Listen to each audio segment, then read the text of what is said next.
What's up, guys? It's Am I Live Now here. As you can already tell, today's topic is how to become happy. I'm glad that you asked, man. I'm glad you asked. How to become happy, man. Like, what is even happiness, right? It's just an emotion of like joy, right? And that's just what we can correlate. Happiness is just an emotion that correlates with joy, right? But emotions are fleeting. Emotions, to a certain extent, emotions don't really last as long due to the fact that they're a fleeting emotion, or they're a fleeting feeling, right?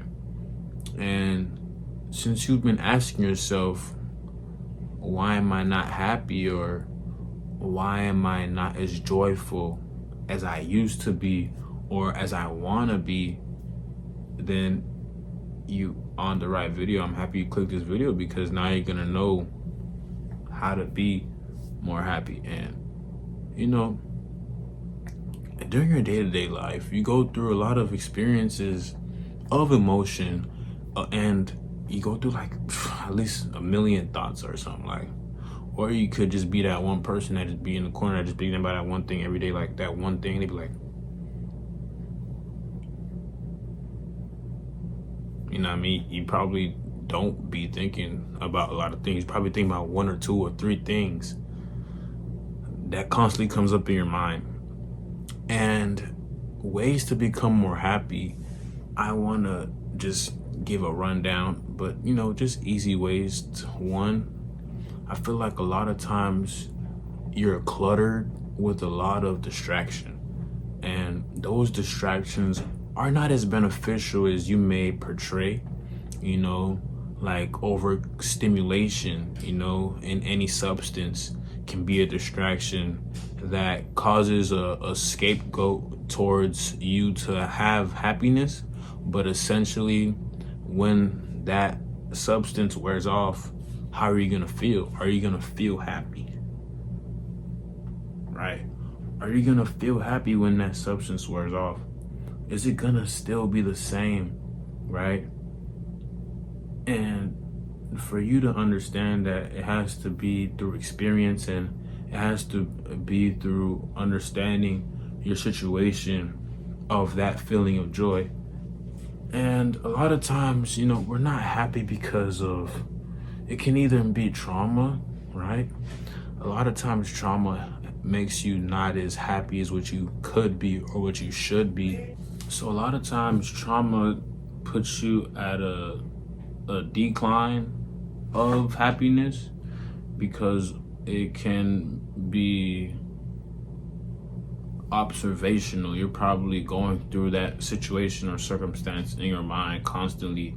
So that can put you in a certain fleeting feeling of happiness, meaning you're not always going to be happy because of your trauma. So how to become more happy? I'm glad you asked. By building habits that evolve yourself individually. That's one way to have more happiness.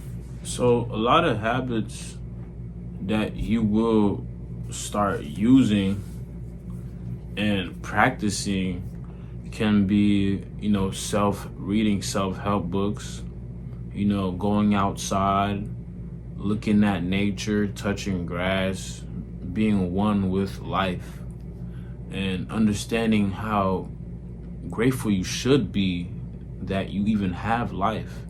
And that in itself will bring you that abundance feeling of happiness.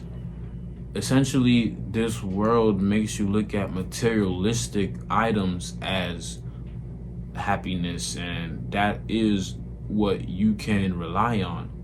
But even then, those materialistic aspects don't go with you when you depart this lifetime, and they don't go with you when you expire, right? So building habits that naturally tune you to the frequency of this lifetime, or the frequency of this creator, will help you exponentially, and essentially you can evolve in traumatic ways that you never even thought, and you will have happiness in ways that you could never even thought, and it will be sustainable, not just having, a materialistic item be your happiness, or even an individual. If you want to talk about relationships, we give so much power to a individual. We give them so much power where we can't even find happiness within ourselves. We need their happiness, we need their touch, we need their abundance, or we need their presence. When all that energy and all that emotion you're giving to a particular item or individual, you can find that within. You can find that within yourself. And it's because of building habits that evolve you individually, you will find levels of sustainable happiness, and you can control those.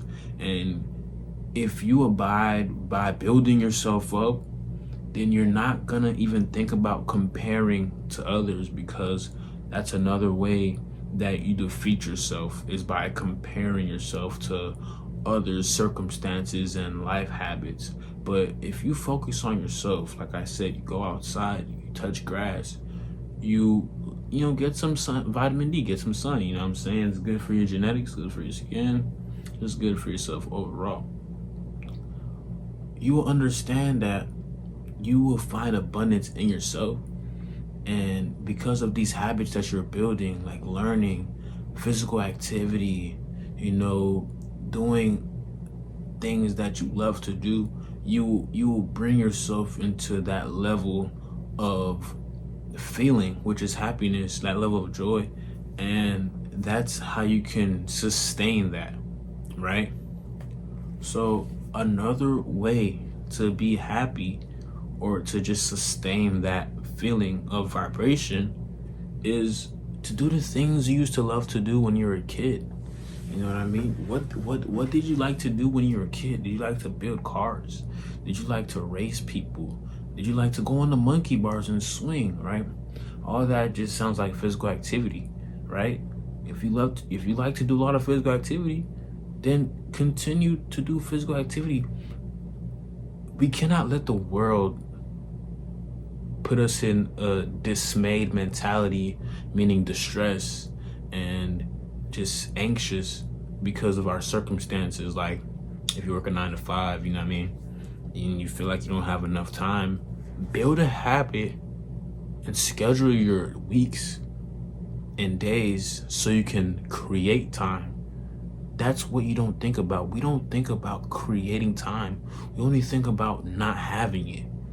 But if we were created by a creator, that means we have the ability to create. Am I lying? Right?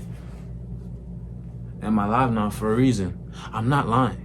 I just had to say that. That was just like a pun or something. I don't know. But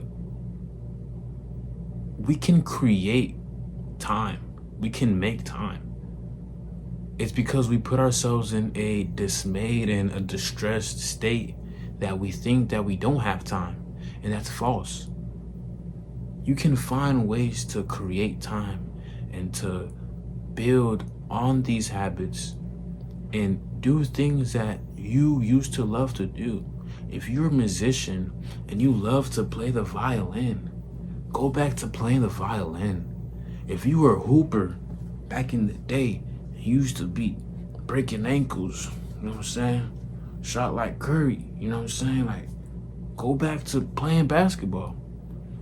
If you were big on video games, not gonna lie, bro, you can do what you want that makes you happy. I'm not saying spend 3 to 4 hours of your day playing video games, because you want to be able to be productive, right? Because you want to better your life in the long run.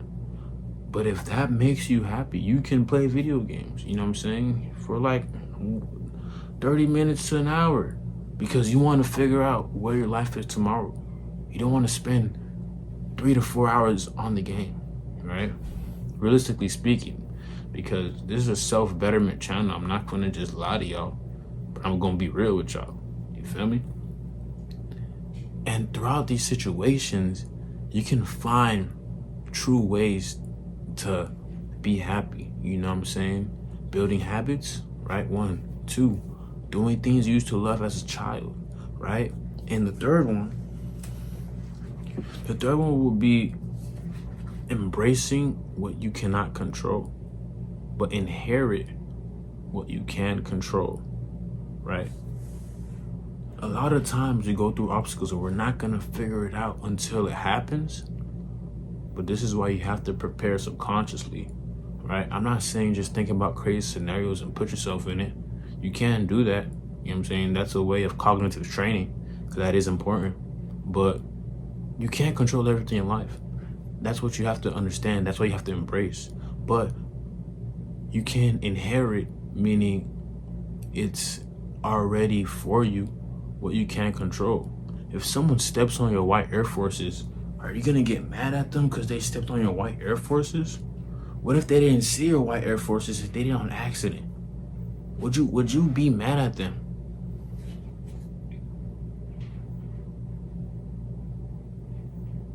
Would you? Or would you assess the situation and understand that what you're feeling right now is going to go away in a couple of minutes anyways, and you're gonna go about your day regardless?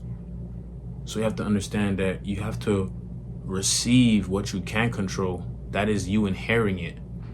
And you have to assess the situation to your fullest so you can be able to sustain a neutral state. I'm not saying don't have emotion, because what if you just bought those Air Forces? You know what I mean? Brand new.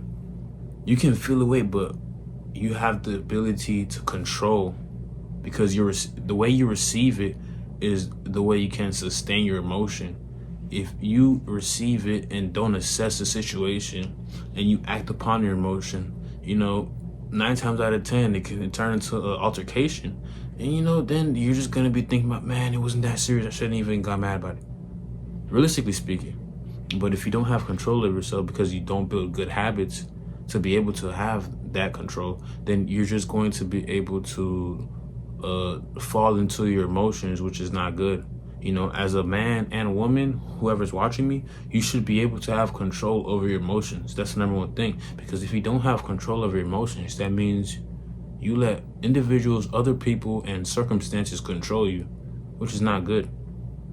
You have to be okay with the uncontrollables, but control your controllables, which is yourself, right?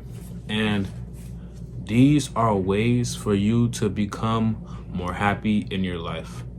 If you guys like this video, I want you guys to share, subscribe to the channel, you feel me? Am I live now?